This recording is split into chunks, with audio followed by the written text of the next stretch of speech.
Good morning everyone, welcome to knowledge account. দেখো, তোমাদের অনেকেরই কমেন্ট ছিল জৈব যৌগ নিয়ে একটা ক্লাস করার। সায়েন্সের এটা খুব একটা ইম্পর্টেন্ট টপিক, এখান থেকে তোমাদের প্রচুর প্রশ্ন আসে। তো আজকে আমরা দেখবো এক নজরে জৈব যৌগ, অর্থাৎ তোমাদের জৈব যৌগ রিলেটেড অনেক প্রশ্ন, যেমন ধরো রেকটিফাইড স্পিরিট, মেথিলেটেড স্পিরিট, ঠিক আছে, কৃত্রিম রাবার প্রস্তুতিতে কি ব্যবহার করা হয়, বা ধরো ড্রাই ওয়াশে কি ব্যবহার করা হয়, অ্যাসপিরিন তৈরিতে কি ব্যবহার করা হয়, ন্যাপথলিনের প্রধান উৎস কি, ঠিক আছে, মার্স গ্যাস নামে পরিচিত কোনটা, উড অ্যালকোহল কোনটাকে বলে। এই ধরনের অনেক প্রশ্ন রয়েছে জৈব যৌগ থেকে, অর্গানিক কেমিস্ট্রি থেকে।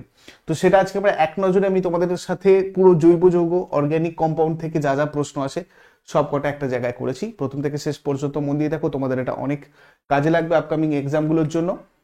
প্রথম যেমন ধরো রেকটিফাইড স্পিরিট, রেকটিফাইড স্পিরিট তৈরিতে কোন যৌগ ব্যবহার করা হয়? তো রেকটিফাইড স্পিরিট আমরা কোনটাকে বলি? Ethyl alcohol. ইথাইল অ্যালকোহল দিয়ে আমরা রেকটিফাইড স্পিরিট তৈরি করি। এখানে আরো কিছু এক্সট্রা ইনফরমেশন আমরা দেখবো ইথাইল অ্যালকোহলের আরো অন্যান্য যেসব ব্যবহারগুলো আছে। যেমন ধরো ক্লোরোফর্ম, খুব ইম্পর্টেন্ট। ক্লোরোফর্ম প্রস্তুতিতে কি ব্যবহার করা হয় তোমাদের পরীক্ষাতে আসে, তো সেক্ষেত্রেও তোমরা কি বলবে? ইথাইল অ্যালকোহল, ঠিক আছে। এছাড়া অ্যাসিটালডিহাইড, আয়োডোফর্ম এইসব প্রস্তুত করতেও কিন্তু ইথাইল অ্যালকোহল আমরা ব্যবহার করি। রং বার্নিশ শিল্পেতেও ইথাইল অ্যালকোহল ব্যবহার করা হয়। স্বচ্ছ সাবান প্রস্তুতিতে ইথাইল অ্যালকোহল ব্যবহার করা হয়, ঠিক আছে। এছাড়া ধোঁয়াহীন বারুদ, ধোঁয়াহীন বারুদ প্রস্তুতিতে আমরা কোন জৈব যৌগ ব্যবহার করি? ইথাইল অ্যালকোহল ব্যবহার করি ধোঁয়াহীন বারুদ প্রস্তুতিতে। এছাড়া ধরো বিভিন্ন রকম পানীয় মানে ড্রিঙ্কস, মদ এইসব প্রস্তুতিতে ইথাইল অ্যালকোহলের ব্যবহার হয়, ঠিক আছে। হুইস্কি, ব্র্যান্ডি এইসবেতেও কিন্তু আমরা ইথাইল অ্যালকোহল ব্যবহার করে থাকি। বিভিন্ন ধরনের ওষুধ, টনিক জাতীয় বিভিন্ন ধরনের বলকারী ওষুধ, টিংচার দ্রবণ এইসব প্রস্তুতিতে কিন্তু ইথাইল অ্যালকোহল ব্যবহার করা হয়। তোমাদের পরীক্ষায় চলে আসে টিংচার দ্রবণ প্রস্তুতিতে কোন জৈব যৌগ ব্যবহার করা হয়, বা ধরো ধোঁয়াহীন বারুদ এইটাতে, বা ধরো সাবান প্রস্তুতিতে, ক্লোরোফর্ম প্রস্তুতিতে কি ব্যবহার করা হয়, ঠিক আছে। কৃত্রিম রাবার প্রস্তুতিতে আমরা কি ব্যবহার করি? ইথাইল অ্যালকোহল ব্যবহার করি। গালা, রজন এইসব জিনিসগুলো মানে জৈব যৌগের দ্রাবক রূপে, স্পিরিট ল্যাম্প, স্টোভ জ্বালানি রূপে ব্যবহার করা হয় ইথাইল অ্যালকোহল। স্পিরিট ল্যাম্পে যে জ্বালানি থাকে সেটাও কিন্তু ইথাইল অ্যালকোহল হয়, ঠিক আছে। আচ্ছা, এবারে ধরো পেট্রোলের সঙ্গে মিশিয়ে মোটর গাড়ির জ্বালানি হিসেবে ব্যবহার করি আমরা ইথাইল অ্যালকোহল। জীবাণুনাশক রূপে ইথাইল ব্যবহার করা হয়। স্পিরিট লেভেলে অ্যালকোহল থার্মোমিটার এইসব তৈরিতে কিন্তু আমরা ইথাইল অ্যালকোহল ব্যবহার করি। অ্যালকোহল থার্মোমিটার যে হয় সেই থার্মোমিটারও কিন্তু আমরা ইথাইল অ্যালকোহল ব্যবহার করি, ঠিক আছে। এছাড়া আমরা পরীক্ষাগারে উদ্ভিদ, প্রাণী এইসবের নমুনা স্যাম্পেল কনজার্ভ করে রাখার জন্য ইথাইল অ্যালকোহল ইউজ করি। রেকটিফাইড স্পিরিট তো তোমাদের বললাম, এটা ছাড়াও মেথিলেটেড স্পিরিট, এই দুটো স্পিরিট তৈরিতেই আমরা ব্যবহার করে থাকি ইথাইল অ্যালকোহল। রেকটিফাইড স্পিরিট কি জিনিস দেখো, C2H5OH মানে হচ্ছে ইথাইল অ্যালকোহল, এটাই হচ্ছে তোমার ইথাইল অ্যালকোহলের সংকেত, ঠিক আছে। OH কার্যকরী গ্রুপ থাকা মানে এটাকে আমরা অ্যালকোহল বলবো, রেকটিফাইড স্পিরিট। তো ইথাইল অ্যালকোহলের একটা লঘু দ্রবণ করা হয়, তার আংশিক পাতন প্রক্রিয়া থেকে 95.6% গাঢ় ইথাইল অ্যালকোহল আর 4.4% জলের মিশ্রণ পাওয়া যায়। এই মিশ্রণকেই শোধিত অ্যালকোহল বা রেকটিফাইড স্পিরিট বলা হয়। এবার মেথিলেটেড স্পিরিট প্রস্তুতিতে রেকটিফাইড স্পিরিট ব্যবহার করা হয়, মানে এই রেকটিফাইড স্পিরিট দিয়ে আমরা আবার মেথিলেটেড স্পিরিট ইউজ করি। রেকটিফাইড স্পিরিট দ্রাবক হিসাবে তুলনাহীন, এটা গালা, রেজিন, সাবান, সুগন্ধি জৈব পদার্থ, ওষুধ সকলকে দ্রবীভূত করতে পারে। টনিক ওষুধ প্রস্তুতিতে রেকটিফাইড স্পিরিট ইউজ করা হয়। পাওয়ার অ্যালকোহল, পাওয়ার অ্যালকোহল যেটা আমরা ইথাইল অ্যালকোহলের সাথে রেজিন, পেট্রোল এই দুটো মিশিয়ে ব্যবহার করি। পাওয়ার অ্যালকোহল যেটা পাওয়ার জেনারেট করতে পারে। তো আমরা ইথাইল অ্যালকোহল, রেজিন আর পেট্রোল এই তিনটে জিনিস দিয়ে কি তৈরি করি? পাওয়ার অ্যালকোহল তৈরি করি, ঠিক আছে। এছাড়া দেখো, এটা তো তোমাদেরকে বললামই, ঠিক আছে। মেথিলেটেড স্পিরিটটাও তোমাদের পরীক্ষায় আসে, সাথে সাথে এটা একবার দেখে নাও। 95% ইথাইল অ্যালকোহলের জলীয় দ্রবণকে রেকটিফাইড স্পিরিট বলে। 95% ইথাইল অ্যালকোহলের জলীয় দ্রবণকে আমরা কি বলি? মেথিলেটেড স্পিরিট বলি, ঠিক আছে। দেখো, রেকটিফাইড স্পিরিটকে পানের অযোগ্য করার জন্য রেকটিফাইড স্পিরিটের সাথে মিথাইল অ্যালকোহল 10%, সামান্য পিরিডিন 0.5%, ন্যাপথা, রাবার এর নির্যাস, কাউকোসিন মিশিয়ে এটাকে বিষাক্ত করে দেওয়া হয়। এই বিষাক্ত মিশ্রণকে মেথিলেটেড স্পিরিট বলে। পানের অযোগ্য করার জন্য এগুলো মিশিয়ে দেওয়া হয়। কি কি মিশিয়ে দেওয়া হয় আরেকবার দেখে রাখো সবাই। আমরা মিথাইল অ্যালকোহল 10% দিচ্ছি, পিরিডিন 0.5%, ন্যাপথা, রাবারের নির্যাস, কাউকোসিন এই সবগুলো মিশিয়ে দিচ্ছি। মিশিয়ে দিলে এটা বিষাক্ত হয়ে যাচ্ছে এবং এটাকে আমরা বলছি মেথিলেটেড স্পিরিট। এর ব্যবহার কি?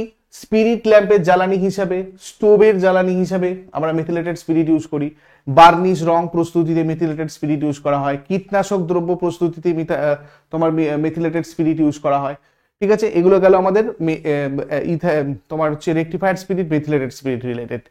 এবার দেখো, রাবার, চর্বি, তেল, মোম ইত্যাদির দ্রাবক হিসাবে কোন জৈব যৌগ ব্যবহার করা হয়? রাবার, চর্বি, তেল, মোম ইত্যাদির দ্রাবক হিসাবে আমরা ব্যবহার করি ক্লোরোফর্ম, যেটা খুব ইম্পর্টেন্ট একটা তোমাদের জিনিস, চেতনানাশক হিসাবেও ব্যবহার করা হয়, তোমরা জানো। ঠিক আছে, শল্য চিকিৎসায় চেতনানাশক, দেখো এটা খুব পরীক্ষায় আসে।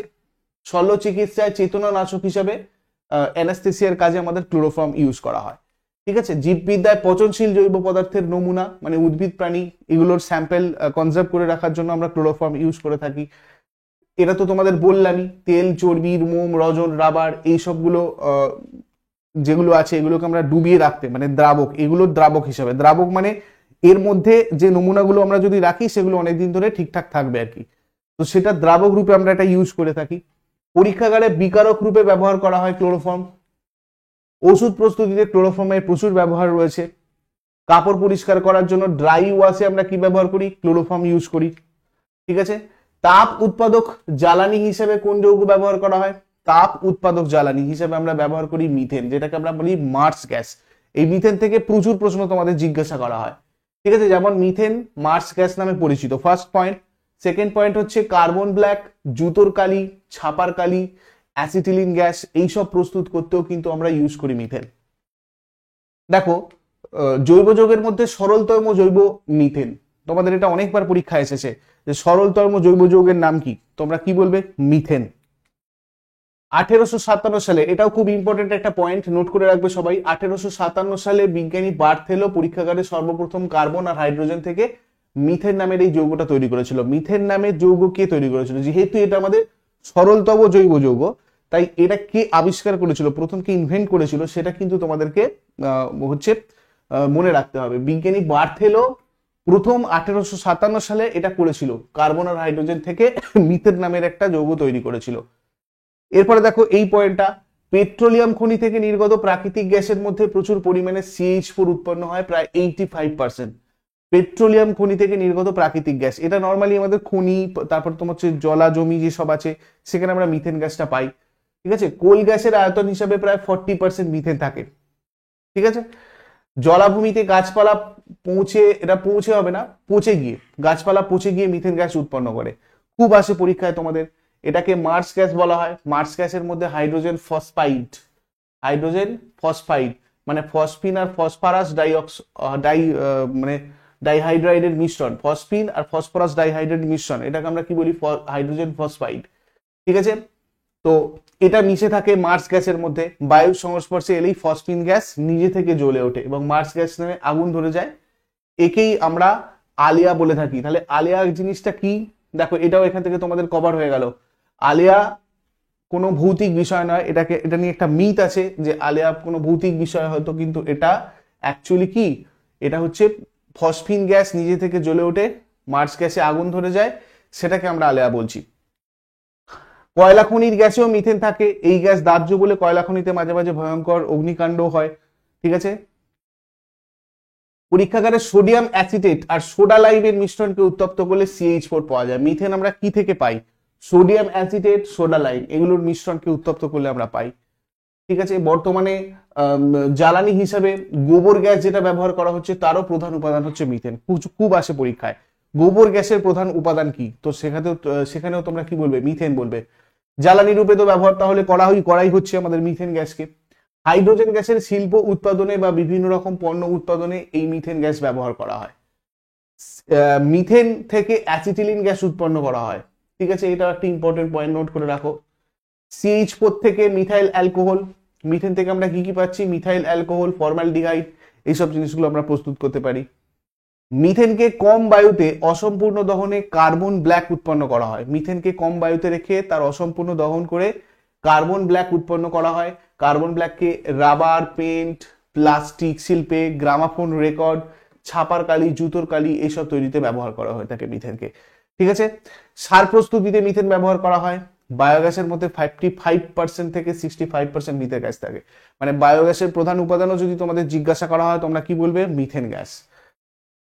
তারপরে দেখো মিথেনকে সুইট গ্যাস কেন বলে? মিথেনকে কেন সুইট গ্যাস বলা হয়? প্রাকৃতিক যেসব প্রাকৃতিক গ্যাসে উল্লেখযোগ্য পরিমাণে হাইড্রোজেন সালফাইড থাকে না, মানে H2S থাকে না, তাদেরকে মিষ্টি গ্যাস বা সুইট গ্যাস বলে। তো মিথেনের মধ্যে হাইড্রোজেন সালফাইড থাকে না, বরং কিছুটা কার্বন ডাইঅক্সাইড থাকে, তাই মিথেনকে সুইট গ্যাস বা মিষ্টি গ্যাস বলে। বোঝা গেল? আর একটা জিনিস হয়, মিথেন হাইড্রেটকে ফায়ার আইস কেন বলে? মানে মিথেনের সাথে তা রিলেটেড। এর মধ্যে যেহেতু খুব কম তাপমাত্রায় এবং অতিরিক্ত চাপে মিথেন গ্যাস জলের মধ্যে দ্রবীভূত অবস্থায় থেকে কঠিন যৌগ গঠন করে, তাই একে বাইরে থেকে একেবারে বরফের মতো দেখতে লাগে, সেই জন্য এটাকে আমরা বলি মিথেন হাইড্রেট। আবার মিথেন হাইড্রেট এর কাছাকাছি কোনো জ্বলন্ত শিখা আনলে এটা নিজে থেকেই পুড়তে শুরু করে, এজন্য মিথেন হাইড্রেটকে ফায়ার আইস বলা হয়। ঠিক আছে, মিথেন হাইড্রেটের কাছাকাছি কোনো জ্বলন্ত শিখা আনলে এটা নিজে থেকেই পুড়তে শুরু করে যায়, সেই জন্য এটাকে আমরা ফায়ার আইস বলে থাকি। নেক্সট হচ্ছে তোমার কৃত্রিম রাবার। কৃত্রিম রাবার তৈরিতে কোন জৈব যৌগ ব্যবহার করা হয়? এটা আমি অলরেডি বলেছি তোমাদের। ওটা ছাড়াও এখানে দেখো ইথিলিন। ইথিলিন কৃত্রিম রাবার তৈরিতে ব্যবহার করা হয়। যেরকম অপশন থাকবে সেই মতো তোমরা উত্তর করে যাবে। ঠিক আছে, দেখো কৃত্রিম ভাবে ফলের সংরক্ষণ করতেও আমরা ইথিলিন ব্যবহার করি, প্রচুর পরীক্ষায় আসে। আমরা কৃত্রিম ভাবে ফলের সংরক্ষণ করি কোন জৈব যৌগের ব্যবহার করে? আচ্ছা, ফল পাকাতে, ফলের সংরক্ষণ করতে, পচন থেকে রক্ষা করার জন্য, মানে কাঁচা ফল পাকাতে আমরা ইথিলিন ব্যবহার করি। এছাড়া ধরো পলিইথিলিন প্লাস্টিক প্রস্তুতিতে ইথিলিন ব্যবহার করা হয়। Ethyl alcohol, dioxane, ethylene dichloride, ethylene glycol, এইসব প্রস্তুতিতেও আমরা ইথিলিন ব্যবহার করে থাকি। যুদ্ধের সময় যে মাস্টার্ড গ্যাস নামে বিষাক্ত গ্যাস ইউজ করা হয়, তাতেও কিন্তু আমরা মানে সেটাও আমরা প্রস্তুত করার সময় ইথিলিন ব্যবহার করে থাকি। ঠিক আছে, মাস্টার্ড গ্যাসে তাহলে কি থাকছে? ইথিলিন থাকছে।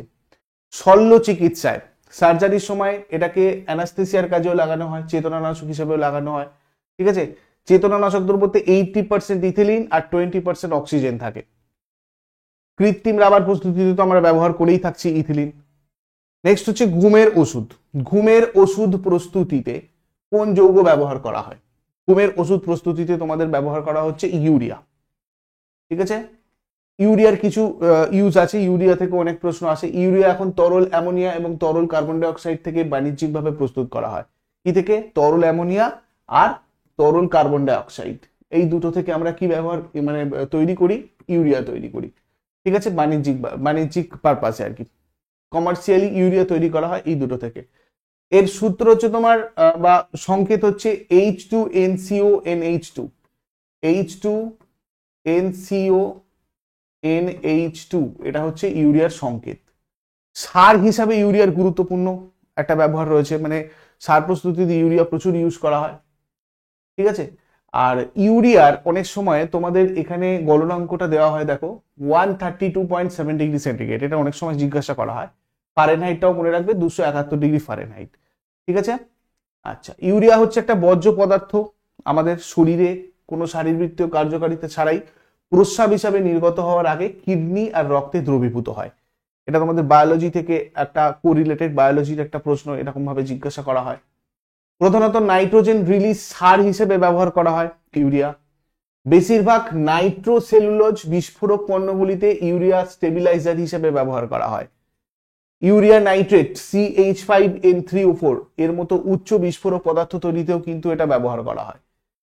রিহাইড্রেশনের জন্য ব্যবহৃত ক্রিম বা মলমগুলোতে ব্যবহার করা হয় ইউরিয়া। চুল অপসারণ ক্রিম, বাসন মাজার সাবান, এইসবে ব্যবহার করা হচ্ছে ইউরিয়া। এটা প্রিটজেলের জন্য একটা ব্রাউনিং এজেন্ট হিসেবে ব্যবহার করা হয়। মেলামাইন তৈরিতে আমরা ব্যবহার করি ইউরিয়া। শ্বাস পরীক্ষার মাধ্যমে পেটে ব্যাকটেরিয়া শনাক্ত করতেও আমরা ইউরিয়া ব্যবহার করে থাকি। নেক্সট হচ্ছে কালা জ্বরের ওষুধ তৈরিতে কোন যৌগ ব্যবহার করা হয়? কালা জ্বরের ওষুধ তৈরিতে আমরা ব্যবহার করে থাকি কি? ইউরিয়া ব্যবহার করে থাকি। সাপ ও অন্যান্য পোকামাকড় তাড়াতে কোন যৌগ ব্যবহার করা হয়? সাপ আর অন্যান্য পোকামাকড় তাড়াতে আমরা কি ব্যবহার করি? ফেনল ব্যবহার করি। দেখো C6H5OH, এটাকে আমরা কার্বলিক অ্যাসিডও বলি। কার্বলিক অ্যাসিড আর ফিনল, এই দুটো তোমাদের পরীক্ষায় আসে। কার্বলিক অ্যাসিড কি নামে পরিচিত বা ফিনলের আরেক নাম কি? কার্বলিক অ্যাসিড, ভালো করে মনে রাখবে। বর্তমানে পেট্রোলিয়াম থেকে প্রচুর পরিমাণে ফেনল উৎপাদন করা হচ্ছে। আর পলিকার্বনেট, ইপক্সি, ব্যাকেলাইট, নাইলন, ডিটারজেন্টস, কীটনাশক এবং বিভিন্ন ফার্মাসিউটিক্যাল ওষুধ তৈরি করতে কাঁচা মাল হিসাবে আমরা ব্যবহার করে থাকি এই ফেনলকে। ড্রাই ওয়াশ, এটা তোমাদের অলরেডি বলেছি, তবু আরেকবার দেখো, ড্রাই ওয়াশে কোন যৌগ ব্যবহার করা হয়? ড্রাই ওয়াশে আমরা ক্লোরোফর্ম ব্যবহার করে থাকি। পচনশীল উদ্ভিদ ও প্রাণী সংরক্ষণে কোন যৌগ ব্যবহার করা হয়? ক্লোরোফর্ম। অ্যাসপিরিন তৈরিতে আমরা কোন যৌগ ব্যবহার করে থাকি? অ্যাসপিরিন তৈরিতে আমরা ইউজ করি ভিনিগার। ঠিক আছে, ভিনিগার। এর রাসায়নিক নাম হচ্ছে কি? Acetic acid. খুব পরীক্ষায় আছে। ভিনিগারের রাসায়নিক নাম কি? ভিনিগারের রাসায়নিক নাম হয়ে যাবে অ্যাসিটিক অ্যাসিড। সাদা রং প্রস্তুতিতে, মাছ মাংস সংরক্ষণে, রাবার ঘন করতে আমরা এই ভিনিগারকে ব্যবহার করে থাকি। ভিনিগার খেলে শরীরে রক্তে অক্সিজেন প্রবাহ বৃদ্ধি পায়, ঠিক আছে, এবং শরীরের রক্ত প্রবাহ সরল করে এটা। এছাড়াও ভিনিগার শরীরের বিভিন্ন অঙ্গের ক্লান্তি দূর করে, শরীরের স্বাভাবিক কার্যক্রম সচল করে, সেজন্য এটা আমাদের শরীরের পক্ষে খুব উপকারী। চেতনানাশক, আবারও দেখো আরেকটা চেতনানাশক হিসাবে কোন যৌগ ব্যবহার করা? একটু আগে আমি কি বললাম? ক্লোরোফর্ম। ঠিক আছে, এই প্রশ্নগুলোই তোমাদের ঘুরিয়ে ফিরিয়ে কিন্তু বিভিন্ন পরীক্ষায় এসেছে। এগুলো সবকটা তোমাদের প্রিভিয়াস ইয়ার কোশ্চেন আমি নিয়েছি এখানে। সেই গুলোর সাথে সাথেই আমি সেই রিলেটেড যা যা জিনিসগুলো আছে সেগুলো তোমাদের সাথে আলোচনা করছি অ্যাকচুয়ালি। প্লাস্টিক তৈরিতে কোন যৌগ ব্যবহার করা হয়? দেখো একটু আগেই বলেছি পলিথিন, পলিইথিলিন, প্লাস্টিক। এখানে আমরা অ্যাসিটিলিনও ইউজ করে থাকি প্লাস্টিকের ক্ষেত্রে। বেনজিন, অ্যাসিটিক অ্যাসিড ইত্যাদি প্রস্তুতিতে কোন যৌগ ব্যবহার করা? এগুলো সব তোমাদের রেলওয়ে গ্রুপ ডিতে এসেছিল, ঠিক আছে। অ্যাসিটিলিন হয়ে যাবে। ইথাইনের আরেকটা নাম হচ্ছে অ্যাসিটিলিন। ইথাইন, অ্যাসিটিলিন বা ইথাইন দুটোই সেম জিনিস। Acetylene, ethyne. প্রকৃতিতে ইথাইনের উৎস হচ্ছে প্রাকৃতিক গ্যাস। ইথাইনের উৎস কি প্রকৃতিতে? প্রাকৃতিক গ্যাস। ইথাইনকে বিভিন্ন ধরনের পলিমার উৎপাদনে কাঁচামাল হিসেবে ব্যবহার করা হয়। ইস্পাত বা অন্যান্য ধাতু ঝালাই মানে ওয়েল্ডিং এর কাজে আমরা এটাকে ব্যবহার করি। অ্যাসিটিলিন প্রচুর পরীক্ষায় আছে এটা। ঝালাইয়ের কাজে আমরা, ওয়েল্ডিং এর কাজে কোন জৈব যৌগ ব্যবহার করি? অ্যাসিটিলিন শিখা। ঠিক আছে। উজ্জ্বল আলো উৎপাদনের জন্য আমরা কার্বাইড বাতিতে ব্যবহার করে থাকি অ্যাসিটিলিন। কার্বাইড বাতিতে কি ব্যবহার করা হয়? অ্যাসিটিলিন। কৃত্রিম রাবার, রং, প্লাস্টিক তৈরি, এগুলোর থেকে এই অ্যাসিটিলিনটাও ব্যবহার করা হয়। ঠিক আছে। চেতনানাশক হিসেবে তো আমরা অ্যাসিটিলিন ইউজ করি। ক্লোরোফর্ম ছাড়াও আরো অনেক কিছু তোমার চেতনানাশক হিসেবে ব্যবহার করা হয়। যখন যেরকম তোমাদের প্রশ্নের অপশন থাকবে সেই মতো করে তোমরা কিন্তু উত্তরগুলো করবে। সেই জন্য আমি সবকটাই এখানে তোমাদেরকে বলে দিচ্ছি। ডিনামাইটের বিস্ফোরক, নেক্সট হচ্ছে তোমার ডিনামাইটের বিস্ফোরক তৈরিতে কোন যৌগ ব্যবহার করা হয়? ডিনামাইটের বিস্ফোরক হিসেবে আমরা ব্যবহার করে থাকি গ্লিসারিনকে। ঠিক আছে। এখান থেকে কি দেখবে? জুতার কালি তৈরিতে ব্যবহার করা হয়। ছাপার কালি, সাবান প্রস্তুতি, সাবান প্রস্তুতিতে খুব ইম্পর্টেন্ট গ্লিসারিন। ঠিক আছে, এটা তোমাদের খুব আসে পরীক্ষায়। আচ্ছা, ঝালাইয়ের কাজে উত্তপ্ত লাল শিখা তৈরিতে কোন যৌগ ব্যবহার করা হয়? এইমাত্র আমরা কি দেখলাম? অ্যাসিটিলিন। ঠিক এইভাবে তোমাদের প্রশ্ন অলরেডি এসেছে এর আগে বহু ক্ষেত্রে। নীল রং তৈরিতে কোন যৌগ ব্যবহার করা হয়? নীল রং তৈরিতে আমরা ব্যবহার করে থাকি ন্যাপথলিন। ঠিক আছে। ন্যাপথলিনের প্রধান উৎস কি? আলকাতরা। এটাও তোমাদের অনেক পরীক্ষায় এসেছে। ন্যাপথলিনের প্রধান উৎস আলকাতরা। কাপড়, সিল্ক, কাগজ, এইসব এইগুলোর রং প্রস্তুতিতে আমরা ন্যাপথলিন ইউজ করে থাকি। পোকার হাত থেকে জামা কাপড়কে বাঁচাতে আমরা ন্যাপথলিন ব্যবহার করে থাকি।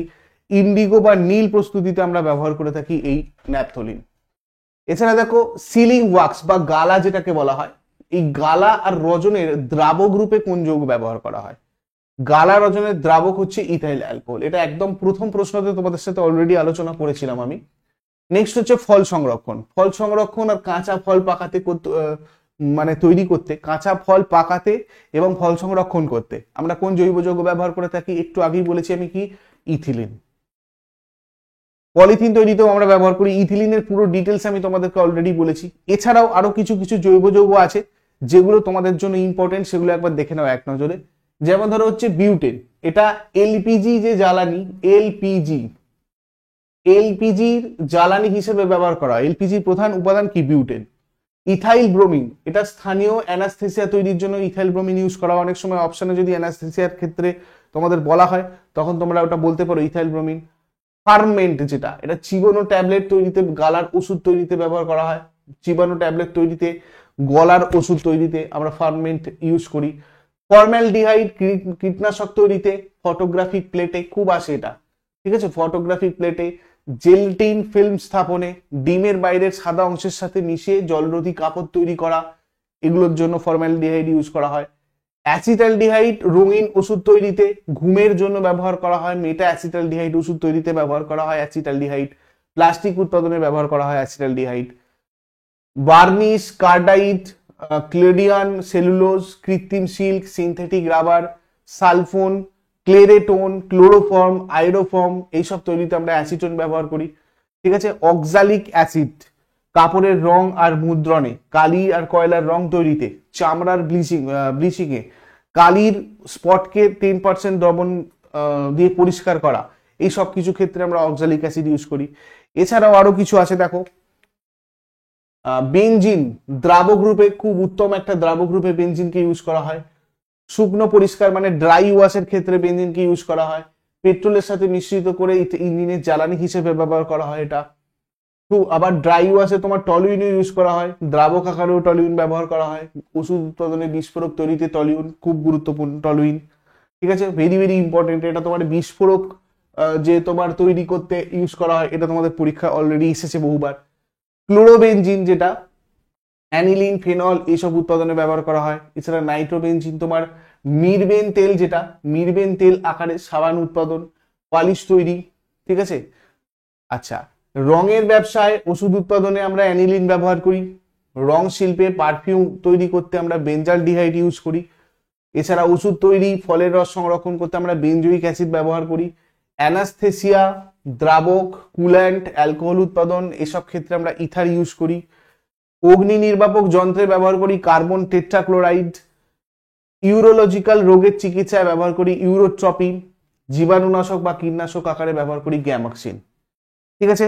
এই যেগুলো তোমাদের বললাম, তোমরা এগুলো একটু ভালো করে নেবে। জৈব যৌগ থেকে, এখান থেকেই তোমাদের প্রচুর প্রশ্ন আসে জৈব যৌগের ব্যবহার যদি বলা হয়, ঠিক আছে। আমি বেসিক্যালি এখানে ব্যবহার থেকেই বেশি প্রশ্ন আসে তোমাদের জৈব যৌগ। তোমরা যদি প্রিভিয়াস ইয়ারে দেখো, তোমাদের জৈব যৌগের ব্যবহারটা থেকে সব থেকে বেশি প্রশ্ন এসেছে। তো আমি 80% এই জৈব যৌগের যদি প্রশ্ন তোমরা দেখো, তার মধ্যে ব্যবহার আছে। রেলওয়ে গ্রুপ ডি দেখে নাও, যেখানে তোমাদের সায়েন্সের প্রচুর প্রশ্ন হয়। WBCS দেখো, প্রিভিয়াস ইয়ার দেখো, এই জায়গাগুলো থেকেই তোমাদের প্রশ্ন এসেছে, ঠিক আছে। তো এগুলো তোমরা করে নাও, আরো আমাকে কমেন্টে জানাও তোমরা যেরকম বলছো, আমি তোমাদেরকে চেষ্টা করব প্রোভাইড করার। আর যারা যারা কেপি কনস্টেবল মেইন দিচ্ছ, সম্পূর্ণ ফ্রিতে নলেজ অ্যাকাউন্ট অফিসিয়াল অ্যাপে মক টেস্টটা তোমরা দিয়ে দাও। প্রি উইকলি টেস্ট সেকশন যেখানে রয়েছে, এখানে গেলেই তোমরা ফ্রি মক টেস্ট দেখতে পাবে। আজকেও তোমাদের একটা নতুন মক টেস্ট এখানে আপডেট হবে, তোমরা মক টেস্টগুলো দিতে থাকো, ঠিক আছে। এই অ্যাপের লিঙ্ক ডেসক্রিপশন বক্সে আছে, বা তোমরা গুগল প্লেতে গিয়ে সার্চ করো নলেজ অ্যাকাউন্ট অফিসিয়াল, ওখান থেকেও তোমরা ডাউনলোড করে সম্পূর্ণ ফ্রিতে নিজেদের নাম আর মোবাইল নাম্বার রেজিস্টার করে তোমরা এই মক টেস্টগুলো দিতে পারো। আর WBPSC ক্লার্কশিপের কথাও তোমাদের বলে দিই, এটা 4th ডিসেম্বর, আজকে তোমাদের 2nd ডিসেম্বর হয়ে গেল। 4th ডিসেম্বর থেকে তোমাদের ক্লাস স্টার্ট হচ্ছে, ঠিক আছে। তো প্রিলিয়ার মেনের এটা তোমাদের ইন্টিগ্রেটেড একটা ব্যাচ, যেখানে তোমাদের প্রত্যেকটা সাবজেক্ট, মানে প্রিলিতে যে প্রত্যেকটা সাবজেক্ট যেগুলো আছে, তার প্রত্যেকটা চ্যাপ্টার তোমাদের ডিটেলস কনসেপচুয়াল ক্লাস হবে, সম্পূর্ণ লাইভ ক্লাস। কিছু কিছু তোমাদের রেকর্ডেড থাকবে অল্প, এবং তার সাথে সাথে তোমাদের প্রত্যেকটা চ্যাপ্টারের শেষে সেই চ্যাপ্টার থেকে কি কি MCQs PSC জিজ্ঞাসা করে বা অন্যান্য এক্সাম জিজ্ঞাসা করে, সেগুলো তোমাদেরকে ওখানে প্রোভাইড করা হবে। তো যারা যারা মিসলেনিয়াসের প্রিপারেশন নেবে ভাবছো, তারাও এই ব্যাচটাতে জয়েন করে তোমাদের হেল্প হবে, ঠিক আছে। এটা PSC পুরো একদম ক্লার্কশিপ মিসলেনিয়াস দুটোর জন্যই কাজে লাগবে তোমাদের, কারণ মেনটাও তোমাদের এখানে আছে। মেনের ক্ষেত্রেও তোমাদের ধরো যে রাইটিং, তোমরা যে লিখবে, তোমাদের লেখাতে কোথায় কোথায় কি ভুল হচ্ছে না হচ্ছে, এই যে জিনিসগুলো, এগুলো একদম প্রথম থেকেই তোমাদের প্রিপারেশন এখানে স্টার্ট হয়ে যাবে। সুতরাং একদিনও দেরি না করে একদম প্রথম দিন থেকে তোমরা চেষ্টা করো এই ব্যাচটাতে জয়েন করার, তোমাদের জন্য খুব ফ্রুটফুল হবে এটা, ঠিক আছে। প্রিলিয়ার মেন এখানে তোমাদের 4th ডিসেম্বর পর্যন্ত এই স্পেশাল অফারটা থাকছে। 899-এ তোমরা কিন্তু বাউন্স ব্যাক কুপন কোডটা ইউজ করে এই ব্যাচটাতে জয়েন করতে পারবে।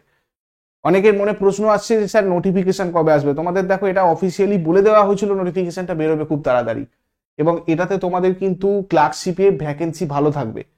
সুতরাং প্রথম থেকে একদম যেই দিন থেকে স্টার্ট হচ্ছে, আমরা অ্যাডভান্স একটু স্টার্ট করে দিই, যাতে করে আমাদের পুরো জিনিসটা প্রথম থেকে খুব তাড়াতাড়ি হয়। কেননা মেনের জন্য রাইটিং প্র্যাকটিসটা তোমাদের খুব ইম্পর্টেন্ট এক্ষেত্রে, ঠিক আছে। তো সেটাও তোমাদের প্রথম থেকে রেডি করা উচিত। আদারওয়াইজ তোমাদের তো প্রিলি মেনের মানে প্রিপারেশন জানি অনেকের চলছে ঠিকঠাক, তো তোমাদের কোন কোন জায়গাগুলো আরেকটু গুরুত্ব দিয়ে পড়া উচিত জিকের ক্ষেত্রে, ম্যাথের ক্ষেত্রে, বা ধরো রিজনিং এর সরি ইংরাজির কোন কোন জায়গাগুলো তোমরা কিভাবে করবে, বঙ্গানুবাদ কি করে করবে, বিভিন্ন রাইটিং গুলো কিভাবে লিখলে তোমাদের মানে স্কোর তোমরা বেশি করতে পারবে, এই জিনিসগুলো তোমাদের খুব প্রয়োজন। সেগুলো মেনটেন করে সেইভাবে রাইটিং প্র্যাকটিস করা, সেইভাবে কোয়েশ্চেন প্র্যাকটিস করা, এই জিনিসগুলো সবকটা ইউটিউবে সম্ভব নয়। তাই তোমাদের জন্য এই ব্যবস্থা করেছে নলেজ অ্যাকাউন্ট অফিসিয়াল। অ্যাপটাতে তোমরা চলে যাও, গিয়ে ওখানে পেইড কোর্স যেখানে আছে ওখান থেকে তোমরা জয়েন করে নাও। যদি কোথাও কোনো অসুবিধা থাকে, কোনো কোয়ারিজ থাকে, ওপরে যে নাম্বারটা আছে 9593430522, এই নাম্বারটাতে তোমরা যোগাযোগ করে নাও। ঠিক আছে, আর একটা ইম্পর্টেন্ট ইনফরমেশন তোমাদের দিয়ে দিই। তোমরা যদি কেউ জেনারেল স্টাডিজ ফাউন্ডেশনে শুধু ভর্তি হতে চাও, যেখানে তোমরা ধরো ইতিহাস, ভূগোল, বিজ্ঞান, অর্থনীতি, সংবিধান, স্ট্র্যাটেজি, কম্পিউটার, এই সব কিছু তোমরা চ্যাপ্টার ওয়াইজ ক্লাস চাইছো, কনসেপচুয়াল, এবং প্রত্যেকটা চ্যাপ্টারের কি কি এমসিকিউ তোমাদের বিভিন্ন পরীক্ষা এসেছে সেটা চাইছো, তাহলে তোমাদের জন্য জেনারেল স্টাডিজ ফাউন্ডেশনটা ইম্পর্টেন্ট। কেননা এখানে তোমাদের পুরোটাই চ্যাপ্টার ওয়াইজ ক্লাস, প্রত্যেকটা ক্লাসে শেষে সেই চ্যাপ্টারের এমসিকিউস, প্লাস অনলাইন পোর্টালে সেগুলোর তোমাদের মানে প্রত্যেকটা চ্যাপ্টার ভিত্তিক মক টেস্টও দেওয়া আছে। ঠিক আছে, সেটাও তোমরা ওখান থেকে প্র্যাকটিস করতে পারবে। এই নাম্বারে তোমরা যোগাযোগ করে নাও। এখানে প্রত্যেকটা ক্লাস আমি তোমাদেরকে করিয়েছি, শুধু বায়োলজি আর কেমিস্ট্রিটা অন্য একজন ম্যাম, বাদ বাকি প্রত্যেকটা ক্লাস আমি তোমাদেরকে ধরে ধরে করিয়েছি। ঠিক আছে, কোনো কোয়ারিজ থাকলে এই নাম্বারে তোমরা যোগাযোগ করে নিও। ওকে, আর এসএসসি জিডি তোমাদের 3 ডিসেম্বর পর্যন্ত একটা স্পেশাল অফার আছে, 499-এ তোমরা এসএসসি জিডি ব্যাচে জয়েন করতে পারবে 3 ডিসেম্বর পর্যন্ত। ফার্স্ট, সেকেন্ড আর থার্ড, আজকে আর কালকে, গতকাল ছিল, আজকে আছে, আর আগামীকাল পর্যন্ত তোমরা এসএসসি জিডিটা মাত্র 499-এ জয়েন করতে পারবে। ওয়ান টাইম পেমেন্ট, এখানেও কিন্তু তোমাদের অধ্যায়ভিত্তিক ক্লাসই হচ্ছে। ওকে, তো এগুলো সম্পর্কে আরো যদি কিছু জানার থাকে, আমি তোমাদের যতটা পেরেছি ইনফরমেশন দেওয়ার চেষ্টা করেছি। আমাদের টেলিগ্রাম চ্যানেলে জয়েন করে রাখো, আরো কিছু আপডেটেড ইনফরমেশন ওখান থেকেও তোমরা পাবে, বা ওপরে যে নাম্বারটা দেওয়া রয়েছে এই নাম্বারে তোমরা যোগাযোগ করে নিও। Thank you so much. Next ক্লাসে আবার সবার সাথে কথা হচ্ছে। সবাই কমেন্টে জানাবে নেক্সট টপিক তোমাদের, তোমরা আমাকে সাজেস্ট করতে পারো যে স্যার এই টপিকটা আমার প্রয়োজন, আপনারা একটু করিয়ে দিন, আমি অবশ্যই চেষ্টা করব করিয়ে দেওয়ার। চলো, হ্যাভ এ গ্রেট ডে।